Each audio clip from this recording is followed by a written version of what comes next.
Before we get started with the podcast, we want to give a quick shout out to Quench. Whether you're in the gym, at the rink, on the field, or just trying to get through a long day, Quench is the perfect drink to keep you hydrated without the extra junk. Check out quenchhydration.ca and be sure to use our code 24pod for 15% off at checkout. That's 24pod for 15% off at checkout. Stay hydrated with Quench. All right, let me just beer buddy this and then. All right, we are back with another episode here. Yes, This we are is back. what, number 6? I think so. It's going to be a busy podcast today. We have a lot of stuff to talk about. We've got an article with some trade candidates in baseball that we're going to go over. Lots of baseball talk, lots of hockey talk. But before we get into that stuff, A little bit of somewhat breaking news on the way here. yeah, We found out the Steelers have hired Mike McCarthy as their new head coach. Not something I'm specifically thrilled about. Not something I necessarily hate either. I think it's just kind of a mid move. yeah, it's like But unexpected. I don't think that's what's going to kill them, but it's no, also not going to be like, oh, if we get to the playoffs, it's because of him. Like it's kind of just yeah, it's the definition of mediocre. yeah. I feel like it maybe almost seems a bit rushed. A Um, little bit, yeah. I don't know. I feel like it's early, but whatever. They got a guy. Um, they also, I think one of the good things about it is they have a guy who's familiar with the big market, Yeah. Green Bay, Dallas, other two of the biggest fan bases and stuff Yeah. out there. So it is what it is. We'll see what happens to come out of it. But we can go right into baseball here. Yeah, let's hop right into it. We got a lot of stuff to talk about. A lot of Yeah, stuff has happened a lot of since sad stuff to the talk last. about. Yeah, I guess I meant to wear my Bichette jersey, so I Yeah, guess we'll start with him. Bo Bichette, 3 years, 42 million a year to the New York Mets. yeah, Not something we expected. no, I did not expect him to sign short term with opt outs after both the first 2 years. yeah, Um, but truthfully, I am okay not paying him the 42 million a year. I think that is outrageous that he's getting more money than Vlad. I do think it is. He's got, and don't get me wrong, I love Bo, but um, he's got. There's many signs showing that he is declining at an unexpectedly fast rate in terms of his sprint speed, his range, his defense, his arm. I mean, he's going to play third base, and people were worried about That his feels arm. weird. Yeah, people were worried about his arm at shortstop, and now you're going to give him an even longer throw. Which, sure, at third base, typically you have a bit more time than at short to make that throw, but Yeah, the way he moves is like a middle infielder. The way he throws, I just don't yeah, know. I feel like they're going to end up with Marcus Semien at third and Bichette at second by the end of the year. wouldn't surprise me. Yeah, I can't see Bo yeah, lasting a whole year there, and I also don't see him lasting this entire contract there. no, not at all. Yeah, I mean, I don't hate him for leaving. Uh, yeah, I mean, you're always happy when a guy's able to make his money. Um, Yeah, from what I've read, it seems like kind of a little bit after the World Series ended, he was kind of fading away from Toronto, anyways. yeah. I heard that supposedly at his wedding he was kind of telling teammates that he was gone and Okay, that he wasn't going to be back. Um, and again, you can't harp on a guy for taking the money nope, because that's what everyone's doing now. Bellinger yeah, got 32, Tucker got yep, 60 a which year. is crazy. It's absurd. I Yeah, mean, guys are chasing the money. And also, from what I've heard and read so far, Toronto never made an official offer to him. So I don't think Toronto really wanted him back. I think he not for was this kind of a price. backup plan. Not I, even that. I just think they had their price on him, and it was well below what he was yeah, given. I don't think they were willing to give him the Yeah, 200 because from what I heard, the Phillies offered 7 years, 200. That's what Bo wanted. He was asking for 7 years, 200 yep. million. They The gave it to Phillies gave it to him, him, and and then he he bailed. he went to sleep on it. And the next morning, he wakes up to a 3 year, $126 million Yeah, deal with opt outs from the Mets, and he took it. signs it in a heartbeat. And I Yeah, will say, there is nothing. I think I see it now where people always said Bichette always seemed uninterested in Toronto. And I'm kind of seeing it now with the Mets. He looks so uninterested in his press conferences. He's so cold and dry. yeah. and that's just who he is. But I see it now as an outsider Yeah. now Yeah. that he does. The No. uninterested is weird to see. He's just a very calm, laid back person. Yeah, calm, laid back. Uh He's there to do a job. He doesn't yeah. care for media. Like he doesn't care for podcasts and stuff like that. No. He doesn't like doing media at all. And you can see it. Like did you see the first question he was asked? Not the first one though. So the first question he was asked was, "Your deal has a couple of opt outs. What?" And basically, it was a long question, but the baseline was, are you expecting to exercise those opt outs, or what are you thinking? And Bichette just kind of turns and looks at the GM or whatever, and the Okay. GM starts talking. He didn't know how to answer it, Okay. and it's like, I don't know why you'd ask that question, because if there's opt outs, the Yeah. team is not willingly giving them opt outs. The Yeah. player is asking for the opt outs. They clearly Yeah. want it for a reason. Yeah, if Bichette has a really good year, he's going to opt out of his contract and try and get a long term contract at Yeah. a higher AAV than what he would have got this year. Yeah. That's how it works. Yeah. No.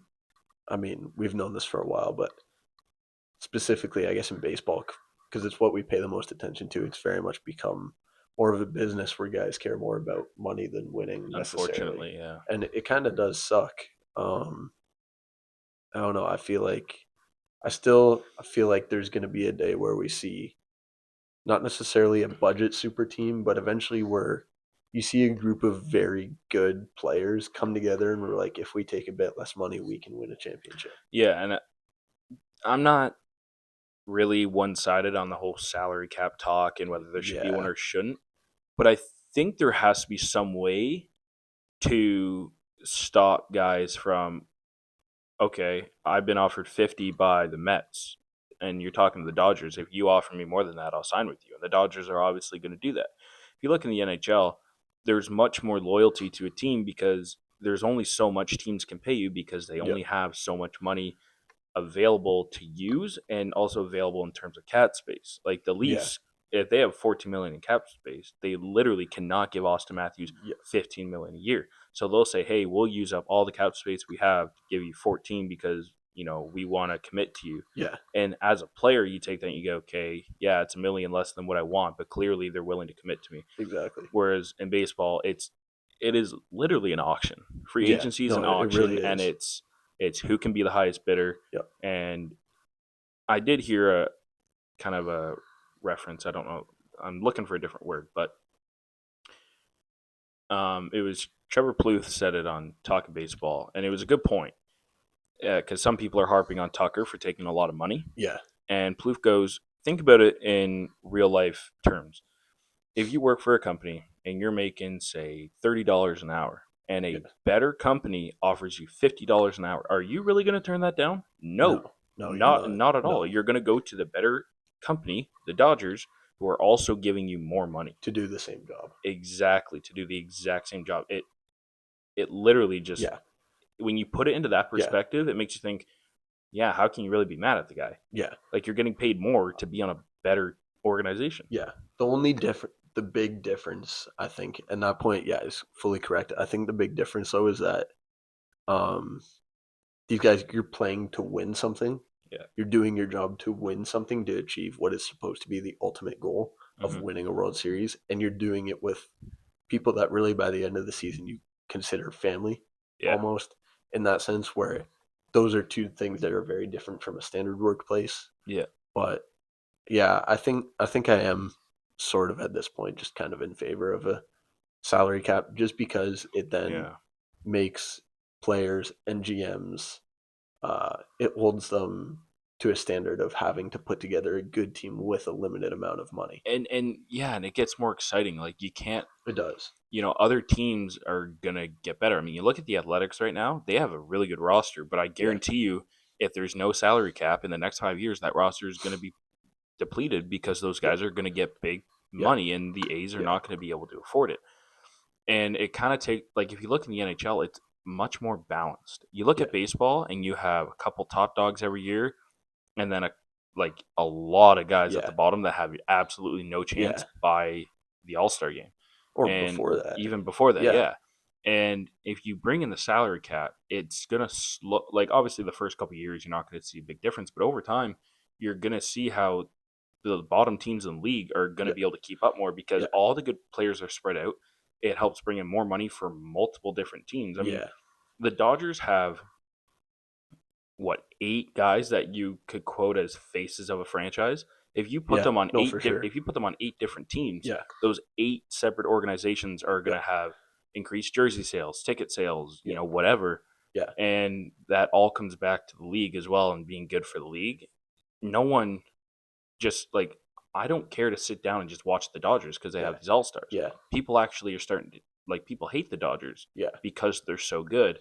Which, yeah, you want to be on the team that's hated because you're so Yeah. good, but that's where you need to get this out a I, bit of a salary yeah, cap. and eventually, more of the common fan will lose interest over time when they see the same top teams going to playoffs, going to the AL, championships, going to the World Series Exactly. because they spend the most money. I Exactly. think when you have, much more balance, I think it's better for MLB as a whole.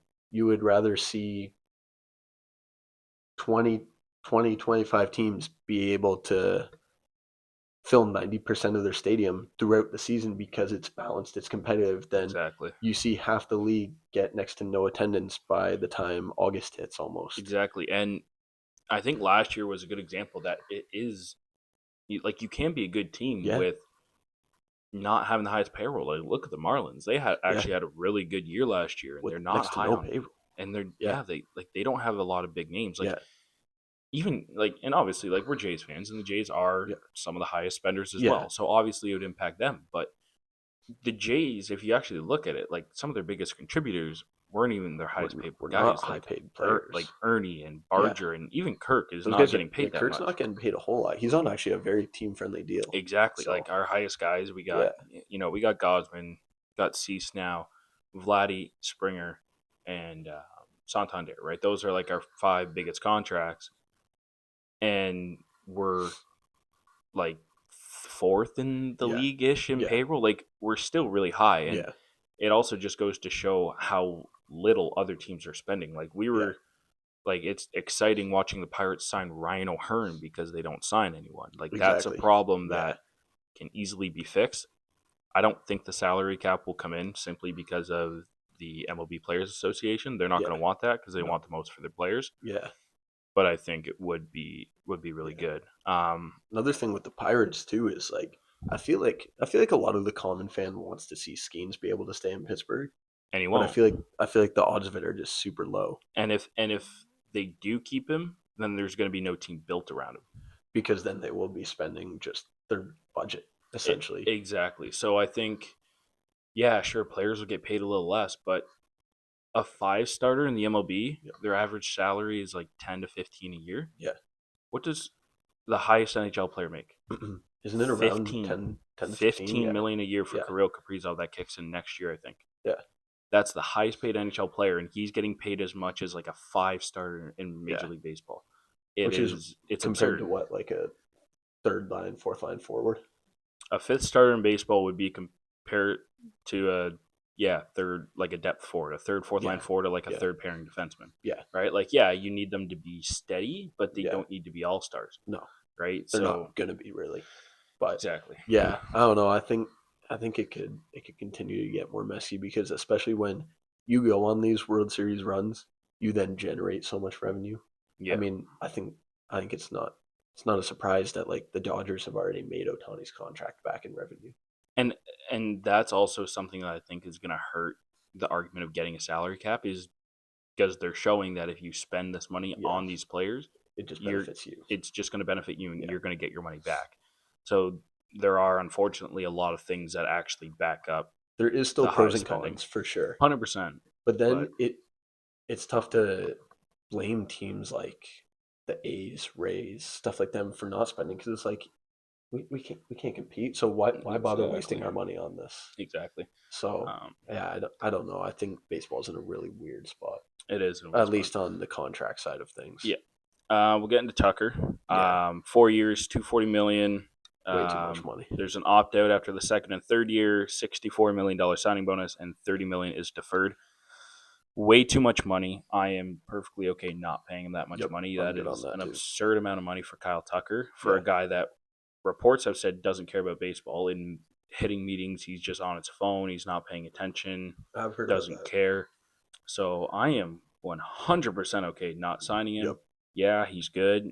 Yeah, he makes your team better, but for $60 million Not a much year, money. Yeah, I don't know. it's not my money, and I'm still happy that we didn't do it. Yeah, I mean, I feel like we always do say, at least me and you specifically, we sort of say, "Oh, it's not our money. I don't really care what we give a guy." But at the end of the day, it still does impact your team and how much more they're going to be willing to spend. That's the thing that I think about is, okay, Yeah, if we paid this guy this much money, like how much more are how we going to much more are spend we for going to someone spend? else? Exactly. Exactly. So, yeah, I don't know. I feel maybe these 3 to 5 year deals are going to be a trend for with Yeah, super high and AAVs. with opt outs. Yeah, Yeah, because I feel like then a guy can either do he can do 2 of those, or he can do that for a year or two, opt out, then get a long term. exactly. And I So feel like some of the teams offering these deals are kind yeah, of banking on them yeah, opting out, because if you look at Bichette, it's like, wow, I can make 142 million in 3 years, even if I play horribly, or yeah, if I play really well, I can opt out and get even more money. It is all in the player's yep, hands, and if anything, I think it's bad for most teams because yeah, you're either locked in paying him 142 million a year, and if you're not paying him that, then it's probably because he was so good that he's opting out and going somewhere else. exactly. And It's then kind of a lose-lose for yeah, the and teams. if you don't win within that year or two that you have him, it just kind of then feels like a waste of money. Yeah. But one thing I'll say right now is that this just makes me so much more thankful that we have Vladdy locked up, Locked done up. deal. Oh my! He would have gotten 60 at this So rate, like at I, least. I feel very happy that the Jays just got him on his long term deal. I Yeah, don't even care if it feels like it's maybe too many years. I could I, care I don't less. care about that right now. We're not going to care if he has 2 World Series under his belt by the time it's done. I could care I less. mean, with how these deals are going right now, he's pushing borderline team friendly. I kind of thought that actually the other day. I'm like, I looked at the Bo contract. I'm like, Vladdy's got a Yeah. team friendly deal compared to That's that. what I'm saying. Like he's gonna be an MVP candidate Yeah, throughout his contract, and he's at the time his contract's done, he's probably gonna be like, he'll be lucky to be top 20 in annual average value per year. Like it's insane. he might not be. Yeah, like it's insane where baseball's going. And don't get me wrong, I love it, but Yeah, it's a little too player friendly, I think, right now. And I'm yeah, getting into the Bellinger yeah. We can contract. go into that too. Then 5 years, 162 and also, a half yeah, with opt outs after the second and third year, yeah, a $20 million signing bonus, and a full no trade. So again, it is all in Bellinger's hands. If he yep, plays really, really well within those first 3 seasons, he's gonna opt out. And yep. if he doesn't, the Yankees are screwed, and he's got the no trade, so they can't even just dish him off. No, It's another deal where, yeah, and Bellinger has shown throughout his career that he can be inconsistent. very. He's very, Yeah, very good when he's on, but when he is not on, he is very mediocre. yeah, And if he's mediocre, he just got himself banked yeah. for potentially being a mediocre player. And the Yankees, like, for those of you that don't know, the opt outs are only on the player. Yep. The The the team can. the The team organization can't does opt out. not get to opt out. No, these are player So opt they are outs. locked in, Player and options. the no trade is just such a big deal because they can't say, "Oh, it's been 3 years. He Yeah. hasn't done much. We'll just ship him off with some money to a No. team." Nope, not If he unless wants, he says yes. yeah, he has to want to get traded. So yeah, I wonder at what point these teams or front offices are going to be like, yeah, dude, we're not offering you this. We're offering you a standard contract. Yeah, At what point, like, do they realize it's going to hurt them to offer them these opt outs or no trade yeah, clauses and stuff yeah, like this? Obviously, in some contracts, there'll just be that kind of stuff. But I more mean with these high paying yeah. contracts, And our team's going to be like, no, if you're signing this, you're staying with yeah, us. and I think another reason for all these absurd contracts, I heard it on Talking Baseball. It was actually a really good point. Any team that tries to offer the perfect contract is always going to finish third. Okay. And it's because a guy like Bichette, 7 years, 200, Phillies didn't get him. Jays Yeah. tried to offer Tucker 8 years, 350 or something like that, didn't get him because they're trying to offer the perfect contract. It's the teams that outrageously overpay Yeah, that that's end up true. getting the guys because, again, Yeah. it becomes a bidder's It does. market, right? It becomes an auction for these players, and they go, okay, I've got my deal that I want. what else can I get? Yep. I got this deal that I wanted within the first month of free agency. Okay, I got another 2 months. What am I going to be able to get? Yeah. If you don't get anything as good, okay, I sign find that I'll go original back to deal. that. Yeah. And you also use that deal you've been offered as leverage. I mean, Yes. the reports I heard is Tucker actually leaked the deal the Mets offered him to get more money from the Dodgers. Yep. And that's exactly what happened. Yeah. And again, it's like that was clearly Tucker saying, I will sign this, but I want to play for you. Can Yeah. you offer me better than this? And that's what they did. I think this is another very good lesson to the youth out here. When you're a young man and you find that lady out there, don't go searching for better. Stick with what you got. Be content with what you have in life. Unless things go south, then that's when you terminate the contract. Well, yeah, and it's like don't go looking for other contracts while you're under a contract. like Bichette. He leaves Toronto to go to New York because he says, this is a winning organization and I want to win and this team's building for championships. Yep. Sorry, sir. Didn't you just come within 2 outs of a World Series with the team you just played on? Yeah. And you're going to a team that didn't even make the playoffs and they overly, they were underwhelming all year? Yep. Yeah. And don't get me wrong. I know it's media. I know half of what they say is bogus and they're saying what they're told to say. Yeah. But, if I'm thinking about it, if I just got to the World Series with my team and all they've been doing is trying to get better, dude, $200 million, $180 million, it's generational you're acting money. Like you're not set for life. That's what I'm saying, man. It's generational money. I don't know. Take it and run. I've never been in that position, so I can't really speak on it for sure. But if anyone wants to offer us, 2 years, 180 mil each, I mean, we'll take it. Yeah, so. I'll podcast every day for you. But yeah, I don't know. Unless your name's Will or Zach, first love isn't real. Shout out Will. Yeah, shout out Will, I guess. Even though I hate that guy. And he's gonna chirp me in the group chat now. He's gonna be like, "Oh, you hear what he's saying on the podcast about me?" But, another thing, I'm gonna address this right now. Oh boy. If you have a problem about the timing of our podcasts, then you can pay us to not have to be busy with anything else, and then we will get you your podcast on time. That's a good idea. So for all the people flooding our DMs, all the people meaning Seb and meaning Will, listen, I have auto deposit on. You can send the money, and I will make sure your podcast is out on time. Yeah. But until then, you will wait and you will listen when it's released, like the good boys you are.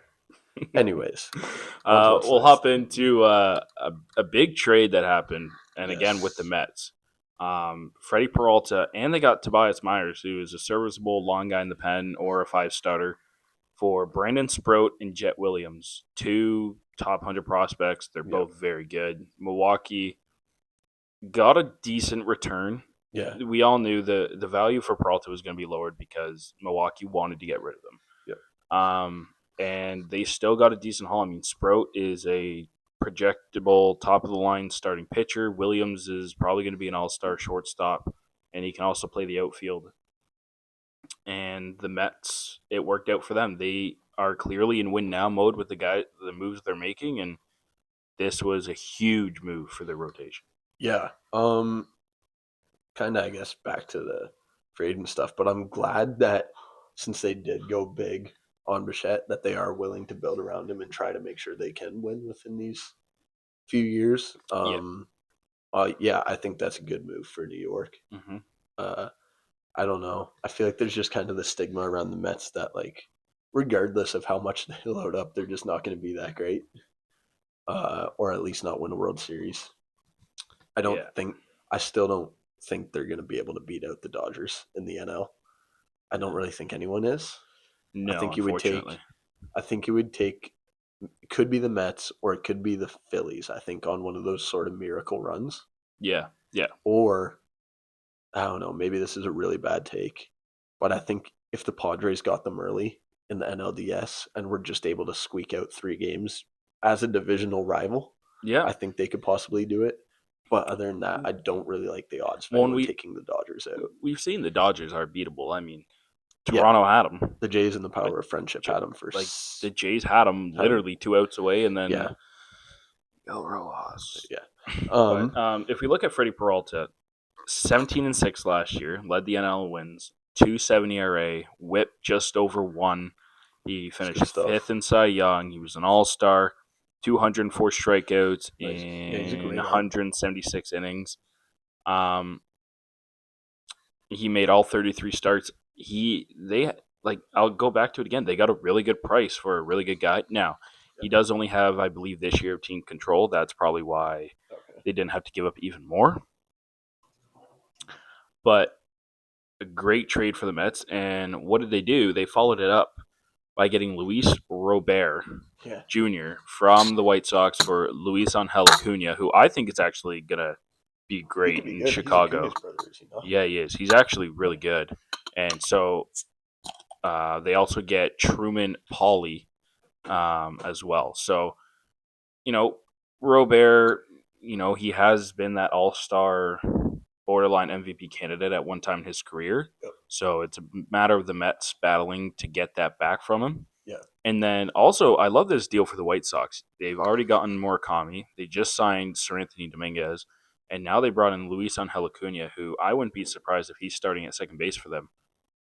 It's a good trade for the White Sox. Yeah. It's a great trade for the White Sox as well. Yeah. No, it's a good move for both teams, I feel like. Obviously the White Sox aren't necessarily going to be good, but they could become a middle of the pack sort of team if they can have a good season. They could be like a Marlins, honestly. There's a bit of potential. But yeah, I mean, like I said, the Mets are clearly trying to make a run for it, which is what you should do as a sports team. Mm-hmm. They're in the, I don't know how many years they have left with Lindor. Oh, decent amount. Do they have a lot? Okay. Yeah, 6 years. Okay, probably. I don't know his contract at all. But no, I think now is the right time for them to be doing this. You have Bichette, you now have Peralta, you now have Luis Robert. Yeah, Jr. the Mets, So, they look like they were kind of taking a step back, and then they've just made a ton of crazy moves. Lindor is signed through the 2031 season. okay. So he'll be 37. So Okay. yeah, he's pretty much with the Mets for his career. So yeah, another good move for the Mets. So a big week of moves in baseball, and now big. there's the big fish left really is Framber Valdez, which I don't want. I don't As a want Jays him. fan, I don't want. I feel like he's going to the Mets. Maybe They could might use be able one. to sneak him They in could use for one more arm. maybe a bit of a cheaper deal with And- how long he's been on the market. And if they get Framber, they are a legit team. I mean, lineup wise, you've got Soto, Lindor, Bichette, Brett Beatty's pretty good. Yeah. They got Jorge Polanco at first. Semien. I forgot about Polanco. Yeah, That's another. they got. They've had a good offseason. Like Semien, Robert, Francisco Alvarez behind the plate. Their lineup is lethal. They would have Framber. Their arms are now good. They lost Edwin Diaz, but They lost Edwin Diaz, but you got they'll be Framber, alright. you got Freddie Peralta. I'm sure Jonah Tong's going to take a big step. Canadian kid. Canadian dude. Love watching him pitch. Yeah. He's so good. Lincecum. Yeah. So where they got Helsley at the deadline last year, right? he's gone. Where'd he go? I was just gonna ask where he went. I know he signed. I don't think it was with the Mets. Ryan Helsley signed with Baltimore. Oh, yeah, sick, not dude. ideal. So Helsley's Baltimore's been Baltimore. the dark horse in the free agent sweepstakes. They might be nasty this year. They got Pete. They got Helsley. Who else did they get? They got someone. I think a starter, I believe. I think you're right. Sorry, fellas, we clearly weren't prepared for some Baltimore Orioles talk. No, I mean they're super irrelevant. But yeah, I mean I think it's pretty funny how the Yankees haven't really done anything. Actually, no. Oh, they got Shane Baz, Taylor Ward, and they brought Zach Eflin back as well. I could have swore there was someone else. I think it was Baz is what you're thinking of, the trade. Maybe. Traded for him and they traded for Taylor Ward because they traded Grayson Rodriguez away. Oh, they do have Kyle Bradish, who will be healthy. He's nasty. Well, I was going to say on some news, the Yankees, Marcus Stroman, 2 years. What a deal.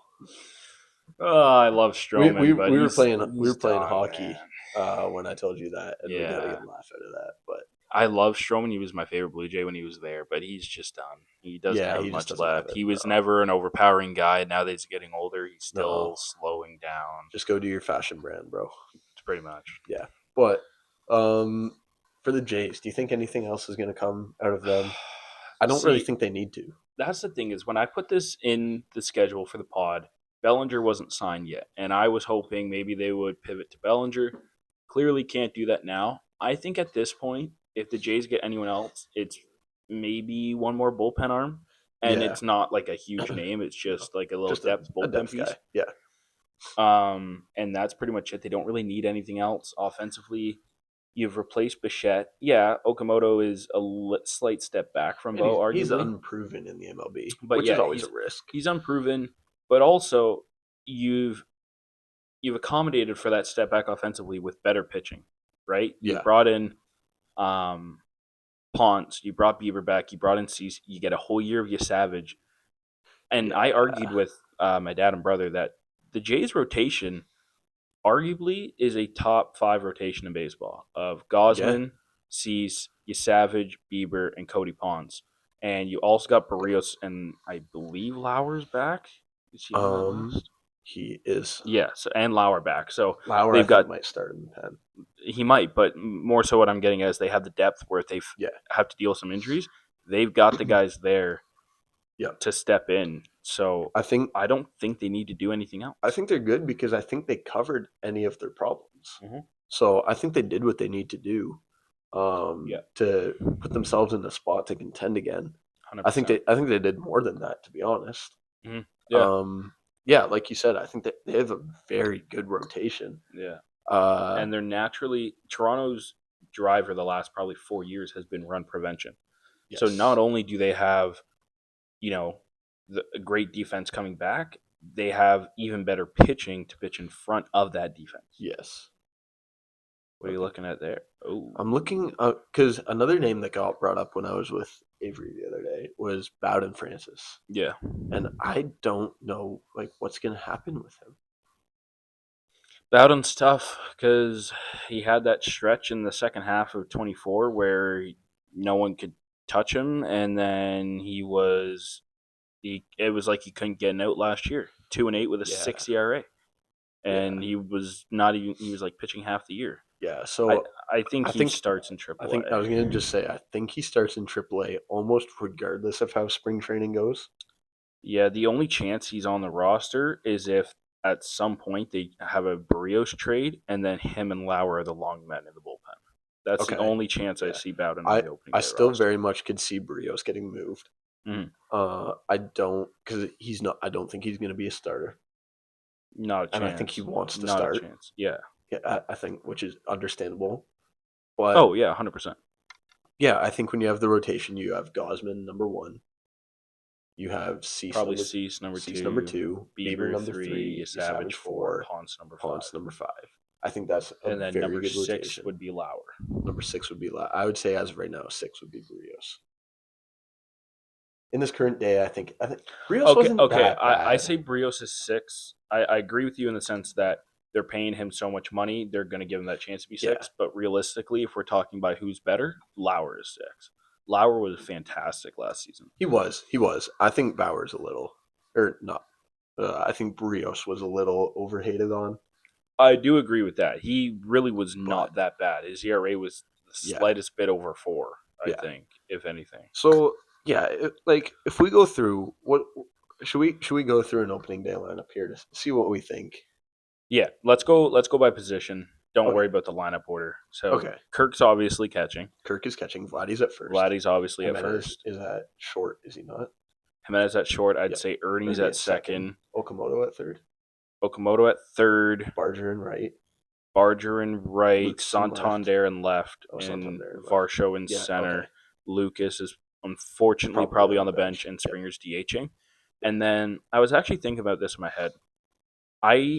And don't get me wrong, I love Springer, but I do think he probably experiences some regression this year. Well, yeah. And I think by the end of the year, he's not leading off. No. And I think they move into lineups where against righties, it's Lucas, and against lefties, it's Ernie leading off, and Springer's more around the 6, 7, 8 spot of the lineup. I mean, I think our bench is going to be unreal.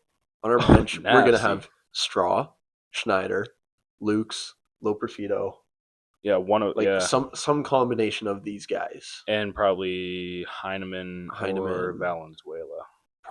maybe. Probably Heineman. Yeah, Heineman had a good last season. Yeah, no, He did. Heineman was Um, underrated last year.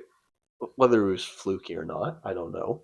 But Definitely was. I think the Jays have a very good roster, and I think they're gonna. Mhm. I think I would bet money on them at least going to the ALCS again. Well, yeah, and people are talking about regression. The only guy offensively set up for any regression is Springer. Ernie Yeah. is still fairly young. He's not super old, and Yeah. regular playoffs he was unstoppable. But regular season he was actually below league Yeah. average or a league average bat. Barger was his first full year in the league, so Yep. you can't say regression. Yeah, he might have little spurts, but if anything, I think he gets better.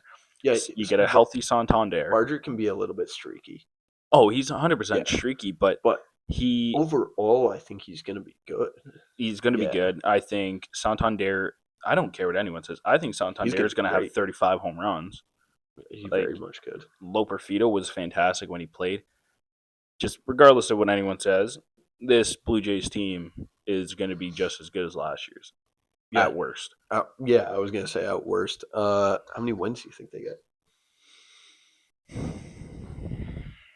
I don't think they can get 100. 97. I was going to say 98. I think 97, and it's because, again, you look at last year, very similar lineup, and they put up runs like there was no tomorrow. I think that continues, and they have even better run prevention, so they're gonna win more low scoring games this year.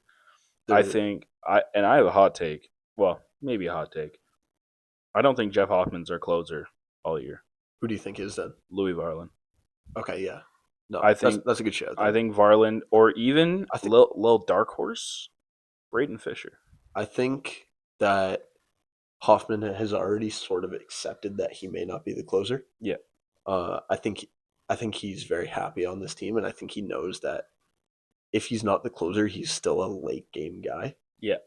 I do think Varland would make a better closer. Yeah. For sure.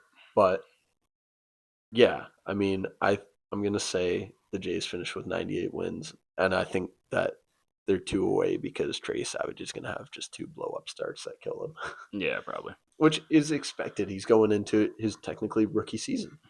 Yeah, it is. Yeah. Which is crazy. Yeah, and I find it funny whenever I talk to people about Savage, they say, "Well, he's unproven." I'm like, you can say he's unproven over a full season, but how can you say he's unproven when he's like half of his major league starts are in the postseason against the best teams in the league? Of his starts are in the postseason. He was fantastic. He was amazing. So, but I think he'll be great. The other thing too is that if he struggles, you can't be like, "Oh, this guy was so good last year," and it's like, "Oh, but he was pitching in the World Series." It's like, yes, but people also don't realize that these teams had very, very limited film on him because based going off of how he pitched in the minors, you're pitching very differently in the minors, even versus AAA guys compared to MLB you're guys. Them a lot more in the minors. Yes. Yeah. But also another thing about the Jays, their 50th logo patch is sick. My, I love it. It is. It sick. Is so nice. Yeah. Like they need to put that on the hats. I will be getting a hat with that. I will be as well. Those things are unreal. That is clean, and it just fires me up even more to go to games this season. Yeah. Okay, I want to get into this. I found an article. Oh, yeah. By Bleacher Report. The best MLB trade candidates at every position. So every position has a shooting for the moon guy, a guy that's maybe gettable, and then one that is definitely available. So to speed it up a little bit so we're not taking too long, we'll pick one guy out of the 3 at each position and explain why we think they might get traded, where they could go. So I'll start with catchers. The 3 names are Adley Rutschman, Ryan Jeffers, and then one of the St. Louis Cardinals catchers. I think it's going to be Ryan Jeffers, or pardon me, Adley Rutschman. You think Rutschman goes? And I'm going to explain why. Go for it. They have Samuel Basallo, who is a freak of nature, hammers the baseball, he's serviceable defensively, and Adley Rutschman has not been the same since his rookie year. So I think at this point, Baltimore is hoping that he builds his trade value back up a bit this year, and they trade him at the deadline for a front-of-the-line starter because they're in a playoff race, and Basallo takes over the starting job. So I am going to say that Adley Rutschman out of Okay. these is going to be traded. Okay. No, that's not a bad take. I don't. Yeah, obviously it's a shooting for the moon, but I think when you put it like that, it's a possible scenario. All Uh, right, who's your guy? my guy, I don't know. I didn't. If it's Rutschman too, it's Rutschman too. But No, I'm not gonna say Rutschman. Not gonna lie, I completely did not read this article, but I did. So do you want me to just kind of go through? I'm just gonna go with the obvious answer, which would be one of the Cardinals. Okay. Okay, I can go through it because I've kind of read through the article, so I can kind of go with my Yeah, guys, and I then mean, you can just say whether you yeah, agree or not. I'll give my take as we go. So for first baseman, we have Harper as a shooting for the moon, Casas, and then Yandy Diaz. I think if anyone, I think it's gonna be Tristan Casas. I will agree with you on And that. again, it's kind of a similar situation to the Rutschman thing where there is another guy there in Wilson Contreras Yep. who they just traded for. Yeah. And there have been issues with Casas in Boston, either not performing or being injured. And he's got some team control left, so that's some added value right there. And Boston's bullpen could probably use a tad bit of help. And I could see him going at the deadline for a bullpen piece to a team that needs a first baseman. Yeah. And I'm just going to say if Jorge Polanco is not hitting well, maybe he goes to the Mets. But I'm not going to. I'm not going to. on the Mets. Yeah. Okay. Never mind. I see what you're saying. I see what you're saying. But so I'm saying if Yep. he's struggling, maybe the Mets Yep. get Casas. Yeah, But yeah, yeah. I'm not going to predict the teams. But I am just going to say I think Okay. Casas is gone by the deadline from the Red Sox. No, I agree with Casas. I think Harper is completely. I think that's a horrible. Stupid. I think that's really bad. Yeah. Yandy Diaz. Yeah, possibly. Makes sense. Sure. It's just not exciting. Yeah. No, there's not much to talk about with that. Yeah. Second baseman. Now this is where it's actually kind of intriguing. So Ketel Marte is the shooting for the moon, which we've already been told that the D-backs are not deciding to move him. So I don't think he moves. Yeah. The other two, Nico Horner and Brendan Donovan. Brendan Donovan, I think, is a little bit too obvious because he has been in rumors for about a year now. Yeah. So I'm going to take Nico Horner. Reason being, he's set to be a free agent next winter as it is, and I think he's going to command more money than what the Cubs want to give him. So if he is not signed on to an extension, I think he could be gone. And I don't necessarily think it's at the deadline. Okay. I think he could end up just walking in free agency. Even though these are trade candidates, I think whether it's trade or free agency, Nico Horner is not a Chicago Cub next year. Yeah, like after this coming season. Yeah. Yeah. Okay. No, I agree with you on that. I think that's probably valid. Yeah. So I'll keep it simple and I'll go with you on that one too. There. Third baseman is shooting for the moon. It's Isaac Paredes. Maybe gettable Alec Boehm, and definitely available Jake Berger. Jake Berger, again, he's just kind of a boring pick. He didn't play great with the Rangers last year, so I don't think he's got much value right now that anyone's going to want him. The one I'm looking at is Alec Boehm. I think Alec Boehm is going. He's a guy that it's kind of been rumored to be getting run out of Philly lately, even though he's not bad. No, he's not bad, really but isn't.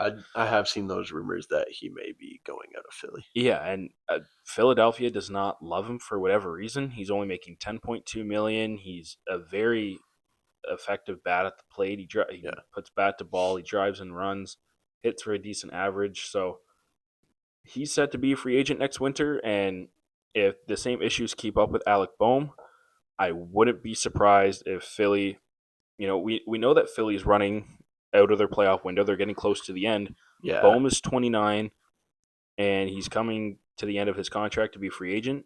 I could see him being dealt at the deadline for something. Who, I don't know. Probably better third baseman. Maybe. But he's got the trade value, and if they throw in some prospects, I think they'll upgrade on him at the deadline for sure. Yeah. No. I think that's possible for sure. I think Philly kind of knows that they're running out of time to make a run here, and I wouldn't be surprised if they go crazy this coming deadline. Yeah, they're gonna have to if they're in the race. And I think moving Boehm could be one of those pieces. Yeah, and honestly, Boehm could go to Philly for Isaac Paredes, he could go to Houston for Isaac Paredes. Maybe that could be a trade. That could be a deal. Shortstops shooting for the moon is Corey Seager. I'm not even going to talk about that because I don't know why they would trade him. No. So the other two guys are CJ Abrams and Javier Baez. I don't think Baez goes simply because of his contract, even though he's Yeah, definitely available. I agree with that, I think he but I just stays. don't think anyone's going to want his No, contract. and So I think Detroit's going to be a contender again, or like yeah, a good team again this year. So I definitely think he stays. yeah. So I'm going to say C.J. Abrams for a couple of reasons. One, the Nationals have already sold off Mackenzie Gore. They have. Don't know This was why. before that, but yes, Yeah, exactly. So yeah, I'm not sure why. And there have been rumors that Abrams is available, and they're going to be able to get a lot for him. I mean, they he's would. very talented, very young. He's got arbitration through 27, 28. So he's going to be the guy I pick. Honestly, and the Jays have kind of been linked to him. I could see him maybe going to Toronto if, and I would hate for this to happen, but if Ernie Clement's having a great year, or even Jimenez, I could see the Jays trying to get CJ Abrams at the deadline. Maybe. But regardless of who it is, I think CJ Abrams does not finish out his controllable years in Yeah, Washington. I think he's gone within one of the next 2 years. I think if Ernie has a good start to the season, I think his trade value would be too high for that. With when you put in the postseason, and then if he starts hot, Yeah, but you can also cash in on that because he's you can. realistically, I love Ernie, but he's not going to hold that value. So you cash in when you can, No, that's true. right? That's But the kind of the hard thing. But yeah, that's um, part of taking risks yeah. with stuff like that. So corner outfielders, Stephen Kwan shooting for the moon, maybe gettable as Jaron Duran, and then definitely available as Nick Castellanos. Um, Maybe I don't know much, but I really don't think Durant goes anywhere. Yeah, it's really tough because Boston's outfield's kind of cluttered with Duran, Rafaela, Abreu, Anthony, and Yoshida, and then they have Nate Eaton as a kind of super utility. I think if they do trade Duran, it's somehow to get, and I'm reading a guy's name on here. It could be for a Ketel Marte. I know Arizona says he's off the block, but if they're out of the playoffs by the deadline, They might have they their might minds changed. reconsider. And Jaron Duran for Ketel Marte would make plenty of sense for Boston, and it would make decent sense for Arizona. They got a massive outfield, and you'd have Yeah, Corbin Carroll and Jaron Duran out there, two speedy, great defensive outfielders, it would be a good outfield. right? That'd be Yeah, great for Arizona. So I think that would make sense. I also do think Stephen Kwan is a legit. Like, I don't even know if he's shooting for the moon. I'd say he's a I'd maybe say he's more. gettable Yeah, because yeah. I was gonna he's say been that rumored too. to be traded, and Cleveland, they're also a little stingy money wise. So it Yeah. wouldn't shock me if he's gone. But I'm gonna say Jaron Duran does not last his controllable years in Boston. Okay. I would. Yeah. I don't know. I think Durant will stay. I think. Is there anyone else on this list that I you want mean, to pick? I feel like Castellanos is pretty obvious. I Mm-hmm. feel like he could also. I think he's in a similar situation to Bohm, Yeah, where he could go depending on what the Phillies are looking like at the deadline. yeah, I agree. So I'll go with Castellanos. Okay, center fielders. Luis Robert Jr. is on here. He's He's gone. obviously gone. Byron Buxton's shooting from the moon. And what I found interesting, that definitely Look at available, this is kilometer straw. Miles Straw. Now, I find it Yeah, interesting again because he does have his value is a little bit up, it is especially up right because of now. his defense No, it and definitely is up. offensively. He kind of came back into the league Yeah, last year, so I could see Toronto, and Toronto's got a bit of a cluttered outfield. I they could do. see them being willing to trade Straw maybe for a bullpen piece Yeah, I was gonna say he or would probably be something. for an arm. I But would guess. I'm going to go with the lazy pick and pick Straw simply because he is on a good contract. He's got a couple club options in 27 and 28, and his value is up. So I think it makes sense for Toronto to trade him if the right piece I mean, it comes back. I'm just gonna go with him simply because the Jays are who I follow the most, so I know most about them, and I think that's the most realistic move. Yeah, Is because I do know, yeah, that it is a cluttered outfield where um, they have a lot of guys, and we don't even know right now how it's all gonna play out.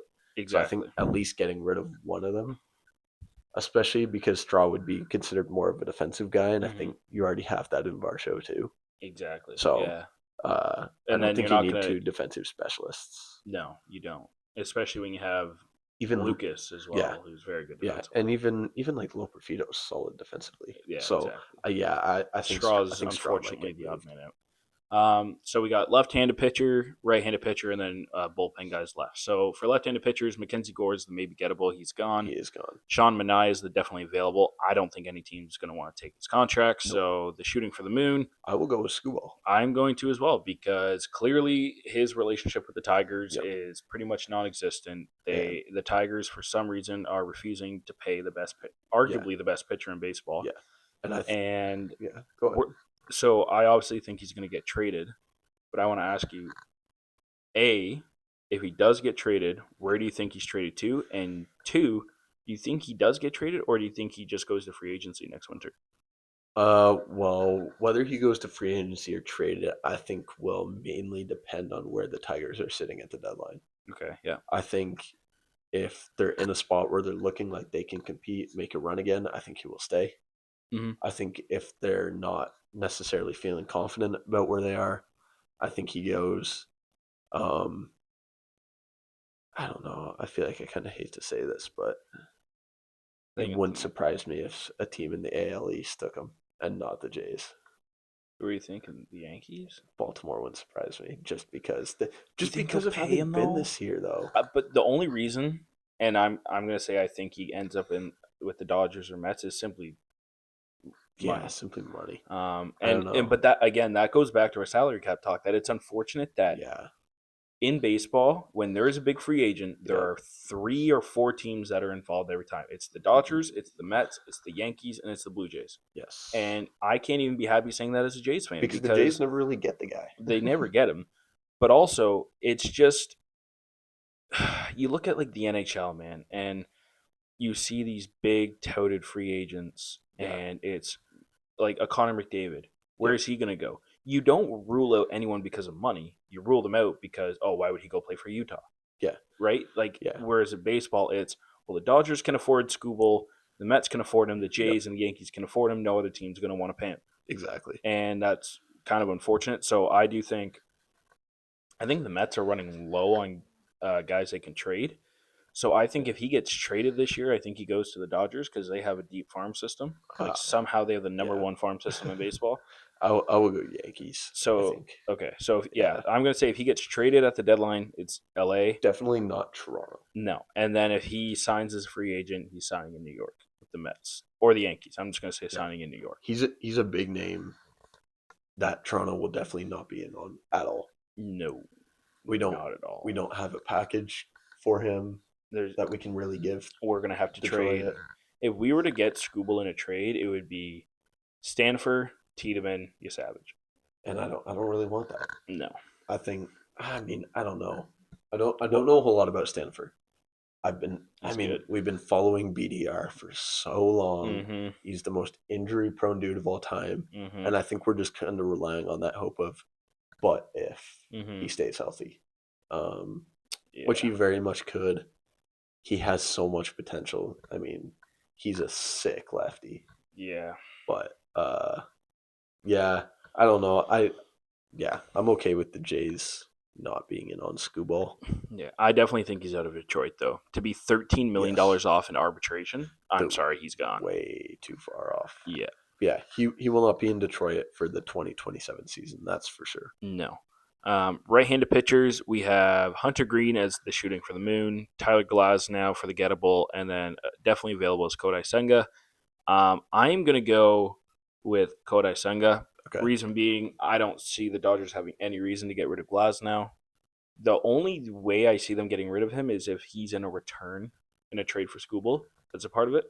That would make sense because they would probably have to give up a rotation arm to get Skubal. Yeah. Hunter Green, I just don't think makes sense. I think Cincinnati's committed to him. I think they like him. He's signed through 29 with a club option, and then he's good, man. He's nasty. Hunter Green's sick. The only guy I would think is Kodai Senga. He was fantastic first half of last year, and then kind of fell off the second half. But he's on a good deal, $15 million in 26 and 27, and a conditional club option in 2028. I don't know what that condition is, but he's on a good deal. He is still a good pitcher. Yeah. He did end up in. They considered booting him to AAA last fall because he fell off that hard. But the Mets are also not known for prolonging pitchers or developing them. So I think if Senga gets dealt to a team like, say, the Jays, the Yankees, even the Brewers, I think could be a bit of a sleeper. A team that develops pitching really well. I think Senga will be really good. So I think he gets traded. Not necessarily this year, but I think before his contract's up, he's out of New York and he's traded somewhere. And I don't Yeah. think the return is going to be anything near what New York wants Yeah, I mean, I think how he starts this season will make a very big impact on. if he even starts the season with them.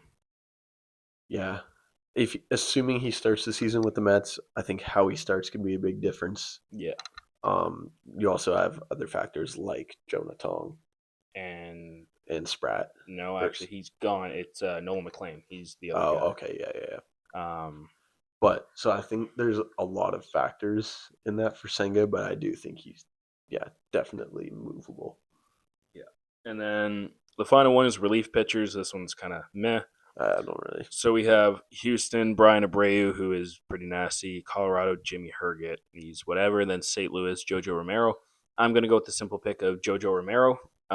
Reason being, he's from St. Louis. Okay. So they're selling everyone. He is a free agent next winter. He's a lefty who had a ERA barely above 2 last year. He is a very valuable arm, and I think he's gone at the deadline. And I think they'll get a decent return for him if he's Okay. having a good year. Because again, he's a lefty. He's only making $4 million. He's a free agent next winter, but which lowers his value a little bit. But teams value left-handed bullpen arms, Yep. and I know the Jays called on Romero last year at the deadline. Okay. So it wouldn't shock me if we were That'd be able to cool. get him back. That'd be really cool. That'd be cool. So I'm not going to say it's to the Jays, but I'm going to say Romero's gone at the deadline at the latest from St. Louis. All right, I'm gonna hit you out of left field here, and I'm gonna throw a guy into the maybe gettable who is not on this list, and I'm gonna say Jeff Hoffman is a maybe gettable guy. I think if he starts the season rough, Yeah. he's gonna be booted out of the closer role, and I think if he gets booted out of that, he could potentially be on the trade block to try and Yeah. fill his role in the bullpen Yeah. for someone else. Yeah. I think You know what I think could be intriguing in that as well? what? That could also kind of contribute to that. Because of Ricky Tiedemann's arm issues, Yes, maybe he becomes bullpen guy instead of rotation. maybe. And if somehow he's good enough and he's in the MLB bullpen and he's contributing, that makes Hoffman even more expendable. So to contribute to your point, Throwing in maybe gettable Jeff I Hoffman. don't hate that. So Yeah. that's your pick, eh? Yeah, that's my pick. Okay, I like that. I'm going a that's little good off the pick. grid there, but No, while I like you were that, talking, though. I put some thought into that, and I'm like, you know what? Maybe I do like that though. maybe we go off grid. I definitely do like that. All right, so that's it for that article. That's it for the baseball side as well. We've got a little bit of hockey to talk about. The first thing I want to mention: second career goal in the Ontario Hockey Yeah. League for Carter George. Just plays the puck behind his own net. He's got a defenseman coming after him. Like Yeah. most goalie goals, they have the puck behind their own net. They got time to kind of set it up and shoot it down the ice. George, Nope. like one times this puck off the boards, right down the middle of the ice into the net. Does the flyby at the bench. Yep, that's pretty sick. So sick. Yeah. And on home ice too, I think makes it so much cooler. It was on home ice. And yeah, second career OHL goal for Carter George. Yeah, I mean, he played that like I know his last name isn't Hart, but he played that like a true attacker. But yeah, no, that was pretty cool to watch. It's always funny to see a goalie score a goal. Yeah, and the fact that it's a second too just makes it even crazier. It's not the first time he's done this before. No, and it was versus a very good team in London. Yeah, which is you could expect to see that against. There's other teams you could sort of see that against, but yeah, no, I mean, that was cool to watch. Very cool to watch, and he's also the thing that's awesome is he's an unreal goalie as well. So to get the opportunity for that to happen is just it's so cool to watch, and you don't see goalie goals very often, Almost and especially in the OHL because they're only there for 3-4 years, and he's got 2. Yep, he's such a good puck handler. Something you can tell your kids about. Yeah, like just you'll never hear again a goalie scoring 2 goals. No, in the Ontario Hockey League in his career, it's crazy. Anyways, that was a little quick piece, but we'll you move got on. Some more hockey stuff here. Yeah, we'll move on to some big news. Rasmus Anderson traded from Calgary to the Vegas Golden Knights. Yep. No contract extension is in place yet.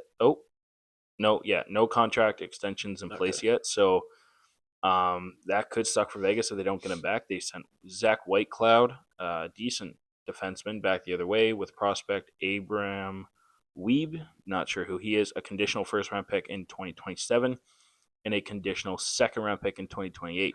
That conditional second, the condition on it is if Vegas makes the Cup final in one Becomes a of first. one of this year or next year, it becomes a first I round did pick. see that. Yeah. I don't know what the condition is on the first round pick. I'm assuming it's probably top 15 or top 20 protected or something like that. Yeah. That's usually what they are. White Cloud is in the fourth year of a 6-year deal, making $2.7 million a year. He's on a very good deal, so a decent return for Calgary. And then Weeb is a 22-year-old defenseman who was a 7th-round pick. He's got 14 points in 24 games at North Dakota, which, I mean, for defensemen, 14 points in 24 games is actually pretty decent. So I'm sure he probably won't really turn into anything for Calgary, but they got the draft picks and White Cloud to help them now. So not a bad return. And again, it's one of those things where everyone knew Anderson was not finishing the year there. So it was kind of undeniable that he was going to be traded, which you'd think lowers his value a bit, but they got a decent return considering that. Yeah. So yeah, I know you don't know as much about hockey, so I'm assuming you don't really have much to say on that. But I got absolutely nothing. I'll talk about the Maple Leafs quick, and then I know you wanted to talk about Marner's return. Yeah. Before we get into that, I want to get into the Leafs for a sec because on the last podcast talked about how in their last 9 games they were 7-0-2. They were playing super well. I don't know if I jinxed it or what happened. It's not been the same. No, last 6 games. Okay, 1-3-2. Not ideal. Okay, that's an 82 game pace of 14, 41, and 27. Not good. Well, okay. I'm mad. No, I'm mad. That's blown up. 2.8 goals per game. Yep. 4.8 against. That's bad. They are almost giving up 5 goals a game. That is outrageously bad. Power plays 2 for 13. They get the least opportunities in the league. I mean, 13 power plays in 6 games is barely over 2 per game. That is just unlucky. Yep. And 10 for 14 on the penalty kill is about 71%, which isn't great. But again, it's only 6 games, so that's a small sample size. The big issue that I'm concerned about is the goals for and the goals against. That is bad. And the record as well in terms of they went from 7-0-2 in 9 games to 1-3-2 in 6 games, and that one win was also in overtime against Winnipeg, in which they had to crawl their way back. We were at Chuck's for that, or not Chuck's. We were at Real Sports for that. Yeah, they are way too streaky of a team right now, and you cannot make the playoffs being streaky. You can't be winning. Like, you need to be win 2, lose 1, win 3, lose 1, win 5. Like, you can't be affording to go 7-0-2 and then win 1 game over your next 6, because the teams like Montreal and Boston, who, right, like Toronto was 1 point back of them, and now they're 3 points back of Boston and 6 points back of Montreal, because those teams are just kind of staying steady. I mean, 8-2 in their last 10, 6-3-1, and Toronto's 5-3-2, and that's pretty generous considering how bad they've been in their last 6 games. Toronto cannot win on the road, and 21 or something like that of their last 31 games are on the road. That is bad. We were talking about that in the group chat the other day. Yeah, and I got caught so off guard. Yeah. Because our buddy texted our group chat and said, the Leafs can't even win at home. They're screwed. And I'm like, well, what do you mean? And he's like, what do you mean? What do I mean? Like, there's only 10 home games left all year. I'm like, what are you talking about? And he's like, do I need to say it slower for you? They only have 10 home games left. I'm like, how is that possible? And it's because they had so many home games at the start of the year that they didn't take advantage of. And now they're left with a lot of road games left and not as many home games. And as a streaky team, they better figure out how to be consistent, and they better figure it out on the road, or this is not a playoff team. Yeah, no. Which is, being on the fringe of playoffs is one of the worst things you can do in any sports. 100%. Because you don't get a good draft pick, and you just came short of a potential playoff run. Yeah. So, yeah, I don't know. I mean, obviously, ever since we started the pod, I've tuned into the Leafs a little bit more. But, yeah, I don't know. It's not being streaky regardless, we both know is just not a good thing to do. It's not You because want consistency out of a team, exactly. but And as a team, when you start losing, you yeah, fall into a rabbit hole, and that's how the you bad can. streaks start. You can. You got to limit the highs and limit the lows, and they're Yep. doing the complete opposite right Yeah. now. You know, it is kind of nice. It's almost a refreshing season because I'm more intrigued to watch games rather than the last 8 years where I didn't feel the need to watch because I knew they were getting to the playoffs and that's what mattered. Yeah. It does And mean a now bit it's more right will they now. even get to the playoffs? Yeah. And I think realistically, if Toronto is in this spot when it comes to the deadline, 3 points back of the playoffs, you better get your ass on that trade on that phone Yeah. and be making some crazy moves at the Tell your deadline boy to hop on because the phone. you're not bad Yeah. enough where you're gonna get top 5 pick. Yep. So Boston's gonna have your draft pick. Yep. So you better make the playoffs and you're gonna have to make some big trades. Yep. And we will have a trade deadline pod preview coming up. We slowly started planning for it. It'll be Okay. myself with Ian. Judah will not You be guys here have for fun. that. But there's 3 names that I think Toronto needs to get. One of them, Save it for the deadline. I'm gonna say one of them, You say one of them. and it's Corey Perry. Hell yeah. He has been bang Matthews' mom instead. He has been a cup finalist in the last 5 Stanley Cups. That's a good point. He is a great depth piece, and he's actually not even having a bad season at all. He is still contributing. I think he's 39 or 40 years old. Yeah, I think it would be pretty cool to show Corey Perry that losing in the first 2 rounds is it's a feasible But thing. this guy so he's 40 years old, and he has 24 points in 38 games still with LA. That he is still contributing. He's been hurt a bit. Yeah, he's been hurt a little bit, but okay, he's still contributing. I mean, look at the playoffs the last X amount of years. 27 games with Dallas in 2020, 22 games with Montreal in 21, 23 games in 2022 with Tampa Bay. Then the next year with Tampa Bay, his run was cut short. Then 19 games with the Oilers in 24 and 22 games with them in 25, and he's contributing 10 goals, 14 points. The year before that was a little quiet, but he's a guy that the Leafs could really use as a veteran presence, a guy that's been there, done that. He can be very steady in the bottom 6-4 group. There's other guys the Leafs are going to need to get along with him to improve, but I think even though he's not a big fish, he almost needs to be the guy the Leafs get. Yeah. If they're going to go for it. Sometimes you just got to change the juju in the locker room. Yeah. And different look. Yeah. Bring a guy who's been there. Yeah. I mean, and he can move. Who cares if he's 40 years old? If he's contributing, I could care if he's 40, if he's 78, if he's 148 years old. If you're going to contribute, you can play. Hey, Ian, he's won. Is he good enough to be the captain? Can we throw him the C? I think we should. Half a year of Corey Perry being the C. Why not? Why not? How come the hockey deadline is so late into the season? I'm not sure, to be honest with you. I kind of like it though. I don't mind it because it makes it. You get a clear picture of where you are. Exactly, and that also makes it more exciting as a fan looking and seeing, oh, this team's really struggling. They're going to be selling. Artemi Panarin's going to get traded at the deadline. That's a big name that's going to get dealt. Right, that's going to be a big deal. And whereas if the trade deadline was close to now, or even a couple weeks ago, the Rangers might not be trading him. So I think I don't know why it's so late, but I like it because it gives teams, like you said, more time to figure out where they are. Yeah. And what they need. And what they need. Yep.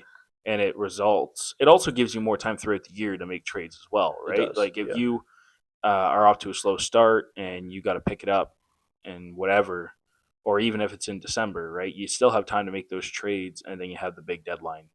Yeah. And I think part of me wonders if it's also because of the Olympic break, because obviously NHLers have been in the Olympics before. That's true. So I think they always wanted the deadline to be after the Olympics. Okay. Rather than you get traded at the deadline. Now you're going to the Olympics for half a month, and then you're coming back and so you're learning new systems at the Olympics, and then you're coming back and learning new systems with a whole new team. I think it's just easier that way. Yeah. That's my guess. I don't know for sure, but okay. Yeah. Whatever the reason is, I like where it's at. No, I like it. I think sometimes with baseball, you have a team that's maybe 500 at the deadline, and they don't really even know if they're going to be buyers or sellers. Hmm. And sometimes it leaves them buying when they shouldn't be, and Or it completely selling when they shouldn't be. backfires. Yeah. Selling when they shouldn't be, and it backfires, or not doing anything when they should be, and it backfires. Yeah. So, yeah, I do think a bit later into the season, yeah, lets you know where you are more Yeah. Like and I gives think you that base. opportunity to still sell or buy Yeah. or not do anything depending on where you are as a team. Yeah. Like But I think, I think baseball should be mid August. yeah, I think most importantly for the buyers, you know if you got to go in big at the deadline. Yeah. Yeah, And the other thing I love about the NHL deadline is because it is as late as it is into the season. I mean, it's still close to the middle, but it's on the later side. yeah, Um, it doesn't. The guys you're bringing in don't have all the time in the world to get adjusted, and it okay. makes those top teams still beatable when it comes to playoff time. Like for example, the Leafs brought in Luke Shen, they brought in Carlo. Those were big moves for the Leafs, but they only have like a month and a half, 2 months to get adjusted to Yeah, Toronto systems. that chemistry there too. Yeah, Exactly. Or you look at Panarin. Where's he going to go? If he goes to Minnesota, they're a powerhouse. Yeah, but they have two of their best players, and Panarin and Hughes in that case have not even been there the whole year. yeah. Now Hughes has been there long Hughes has been enough, there but long enough, but still, it makes those teams yeah, beatable because they're not set in stone from December, right? true, They're still kind of new, and I true. think the NHL, like in my opinion, the NHL playoffs is the most exciting playoffs there is. Yeah, I think almost any common sports fan would kind of agree with that. I think it's been known that NBA is the worst, Yeah. and NHL is probably the best, if not the best. Yeah, and I'd Yeah. say baseball's right there with it because again, I feel like both hockey and baseball are the two streakiest sports Yep. in the sense that it's At the the most plate. common where you see a Yeah. team, if a team gets hot, watch out. I Yeah. mean, we Exactly. saw, The Jays, like I when the believe, bats get going in well, baseball. the Nationals when they Yeah. won Oh their yeah. World Series, they were like They were not a a wild they card team. barely got into the playoffs, and they got hot at the right time. Howie Kendrick got hot at the Yeah. right They time. they barely won their wild card game. Exactly. Yeah. I mean, the Oilers as well. I mean, right? They Yeah. obviously are good, but if McDavid and Drysaitel are not on, they're in trouble, and Yeah. they always turn it on, and Yeah. they are unstoppable come Yeah. playoffs. So Yeah. That's the one. I think it's super exciting. That's the one knock on football. And football is cool in the sense of that it's a one and done. Hmm. It's cool in that sense because it gives off almost like that March Madness Yeah, type of thing. But in football, it's also tough to get hot when you have a week in a between week in games. between A games. week Yeah, that's very much needed. You can't play games back to back days. That's just no, physically impossible yeah, with the way the sport is. hmm But in football, it's just tough to get hot when you have that much of a gap in between all of your yeah. games. Which But yeah, sometimes it's good. Like sometimes sometimes, that's good for yeah, the game, right? You see the better teams typically come out on top a bit more. yeah, you But do. again, that's where I think baseball and hockey are much more exciting because you see that underdog team, you see game seven so Yeah, often you kind of see the where that team that, underdog really fights. I mean, yeah, again, the Jays, for example, they were underdogs every single series, every were game. they? I don't know if they were a favorite in any of the games. No, they definitely were. So if you looked at the odds for to win the series that they were in, the Yankees were the favorites. Were they? Yep, the Huh, Mariners were the favorites, and the Dodgers were favorites. okay. And the Jays won. Almost won all They three. they BTA'd the Yep. Yankees. Big time belt to ass. They fought back against the Mariners, Yep. which the Mariners proved, hey, this is why we're the big dogs. And the Jays came back like the underdogs they were, and they Yep. won. And then they pushed the Dodgers to Game 7. So that's where baseball is. Even Yep. if I'm an outside fan, I don't know how you couldn't have liked that World Series. Oh, a lot of people did. Yeah, like A lot of people love that a World lot of people Series. were saying that's like the best World Series we've had in like years. It was. Like, It really was. and that's where, and don't get me wrong, I couldn't be happier the Jays were in it. That's where I almost wish they weren't, so I could have really understood how good it was because I think I was so invested and anxious as a Yeah, fan that's that true. I didn't realize how good it was until the end. Yeah, because we're just worried about our team winning games. Hmm. It's the first time in our lifetime that they've made it. Hmm. So, yeah, no, that part does make sense because yeah, we were yet to see any of that. So it was our first time seeing that. And we're Yeah. like, we were just so happy to be there Yeah. that we didn't even, yeah, get the chance to necessarily take in. I mean, looking back on it now, it's crazy. I still watch the highlights of the playoffs all the Yeah, time. you know what I think back to is we went to the watch party at the Rogers Center for that 18 inning game, We and were there. we did not get home until 5 a.m.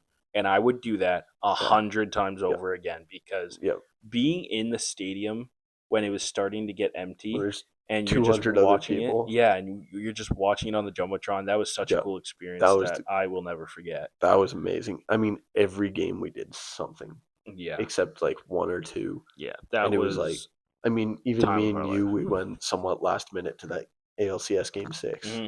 And that was Jays won again that trade fantastic day game. again. Hmm. It was unreal. Fantastic. Like, that was some of the best money I've ever spent. Yeah. And then even looking back, I mean, it was painful at the time when we went down for World Series Game 1.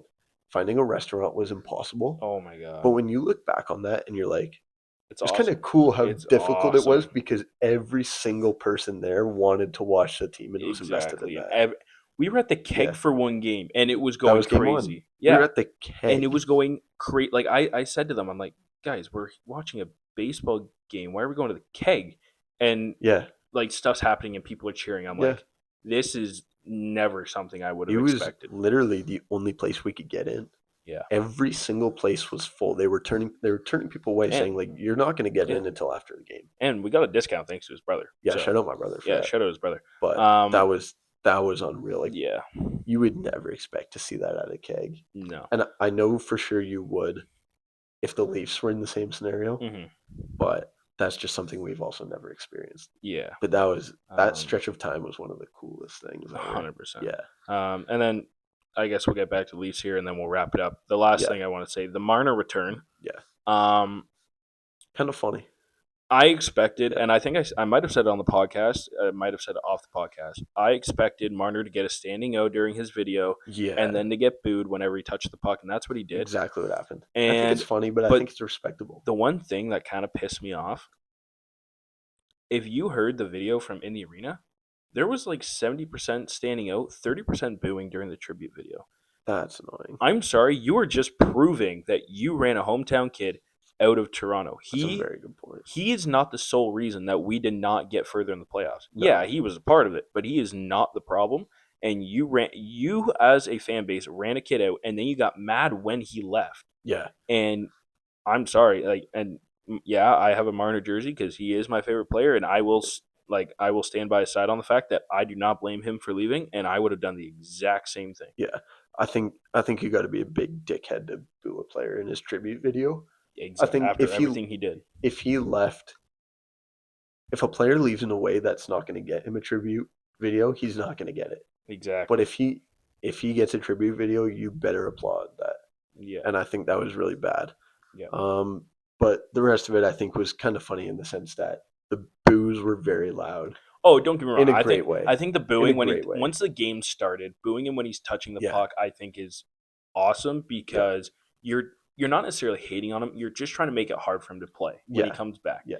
That I didn't have a problem with, and No. I probably would have done the same thing just Yeah. because that happens everywhere. Yeah. But a lot of places you see a standing O when during the video with no booing, and then it's the booing during the game. It was the booing during the standing O that really kind That's of pissed annoying. me off. But Yeah. And one of the um, Leafs broadcasters said it. He was like, when they're booing him during the game, they still want the fans still want Toronto to win Mhm. too.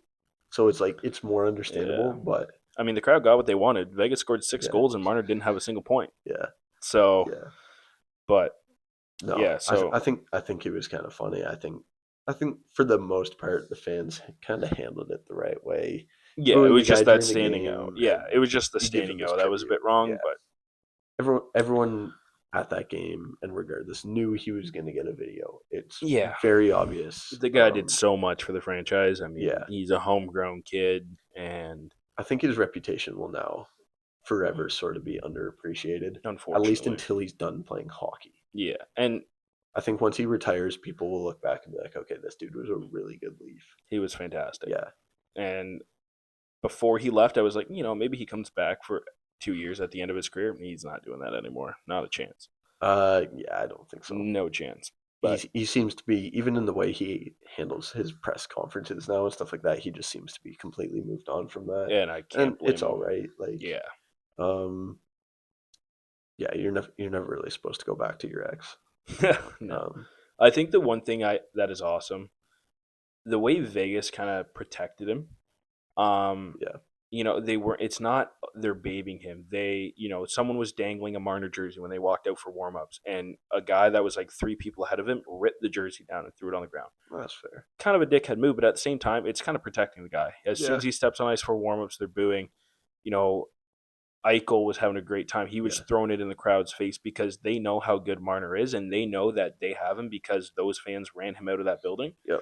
and they're happy about it, and It is, they're yeah. going to protect their guys. So From a props to Vegas for Yeah, for that. the guys on the Vegas team, that is kind of a cool thing to be able to do. Yeah, To be like to know all that and to be like almost to rub it in the fans' to be the face. villains. Yeah, Yeah, exactly. Yeah, for the guy hanging the jersey, it's like you don't really know his intentions. yeah. Like I It's think like he was maybe just doing it. I don't think he was doing it out of ill intention at all. yeah, It didn't look like it. but you don't really know, and I can't really blame the guy for Yeah, it's a bit of a it's dickhead heat move, of the but it's moment. whatever. It's heat of Yeah, the moment. It's emotional. you're also getting ready to play a game, and Exactly at that right. kind of level, you're very much dialed into your games. Yeah. So And yeah, what's Marner going to do with it, anyways? exactly. It's like okay, yeah, no, I know I played here. Like Yeah. cool. Yeah. But So overall, I think it was entertaining to say yeah. the least. I was watching it. Yeah. So yeah. I don't know. Do you have anything else? I'm good. I'm good as well. Yeah, So we will have all the football Super Bowl stuff coming out Wednesday. yeah, coming at Wednesday, and then another one should be next Friday. There shouldn't be any Yeah, delay with that one. it's gonna suck to not have football to talk about. Yeah, and then hopefully the vlog should be out The vlog will be ideally out early this week. early this week. Early this week. So keep an eye for that. Yep. We will make sure we post something on our Instagram story as well, Yeah. to promote that. But yeah, that's all I got. So we will see you Good. guys next Yeah. Wednesday. Yeah. We'll see you then. Tonight, not that we're filming anything, but we are going to the sim, and then we are going to watch some UFC. Yep. Maybe we can throw a bet together for that. Yeah, we can throw something Yeah, together for we that. can do that. So But keep an eye out for that. But yeah, we will see you guys Tuesday or technically Wednesday. yep. All Yep. right. Next Wednesday morning.